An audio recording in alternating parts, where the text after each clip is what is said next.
50 ఏళ్లకే వారికి పెన్షన్ ముహూర్తం ఫిక్స్. మరో ఎన్నికల హామీ అమలు. ఏపీలో కూటమి ప్రభుత్వం మరో ఎన్నికల హామీ అమలుకు సిద్ధమైంది. 2 ఏళ్ల పాలన పూర్తి చేసుకుంటున్న వేళ మరో హామీ అమలు దిశగా కసరత్తు చేస్తుంది. అందులో భాగంగా ఆర్థికంగా భారం నిర్వహణపైన పూర్తి సమాచారం సేకరించింది.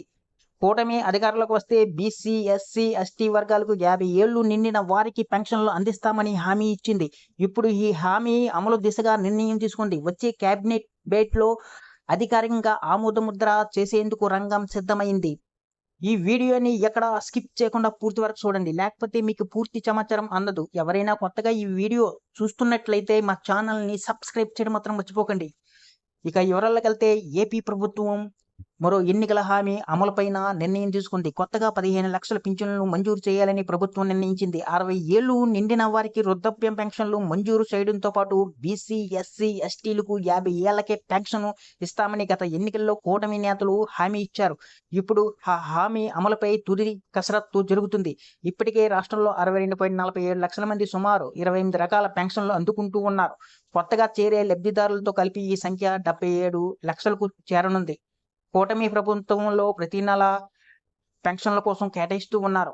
ప్రతి నెల ఇకపై అదనంగా 700 కోట్లు వ్యయం అవుతుందని అంచనా. దీనివల్ల ఏటా అదనంగా 8400 కోట్లు అదనపు భారం పడనుంది. ఏటా ఎన్టీఆర్ భరోసా కోసం రాష్ట్ర ప్రభుత్వం 41,000 కోట్లు నిధులు ఇస్తుంది. వృద్ధులు, దివ్యాంగులు, వితంతువులు తదితరులకు ఇంత భారీ స్థాయిలో బడ్జెట్ కేటాయించడం దేశంలోనే రికార్డుగా పేర్కొంటున్నారు. ఏపీలో కూటమి ప్రభుత్వం ఏర్పడి 2 ఏళ్లు పూర్తి కానుంది. దీంతో ఈ హామీ అమలు దిశగా ఆర్థిక శాఖ అధికారులు పూర్తి వివరాలు సేకరించారు. అదేవిధంగా కూటమి ప్రభుత్వం ఏర్పాటు తర్వాత నెలకు 4,000 పెన్షన్ పంపిణీ చేస్తున్నారు. వాలంటీర్ల స్థానంలో సచివాలయం సిబ్బందితో ఈ పెన్షన్లు అందిస్తూ ఉన్నారు. అదేవిధంగా ఇతర కేటగిరీలు పెన్షన్లు పెంచి అమలు చేస్తూ ఉన్నారు.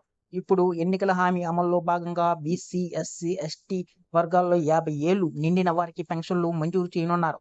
అదేవిధంగా 60 ఏళ్లు నిండిన వారికి కొత్తగా పెన్షన్లు ఇవ్వాలని భావిస్తున్నారు. దీంతో మొత్తంగా 15 లక్షల వరకు లబ్ధి పొందే అవకాశం ఉందని ప్రభుత్వం అంచనా వేస్తుంది. తుది కసరత్తు పూర్తి చేసి ఈసారి జరిగే కేబినెట్‌లో అధికారికంగా నిర్ణయం తీసుకోవాలని భావిస్తున్నారు. ఈ వీడియో గాని నచ్చినట్లయితే ఒక లైకు, సబ్స్క్రైబ్ చేయడం మాత్రం మర్చిపోకండి.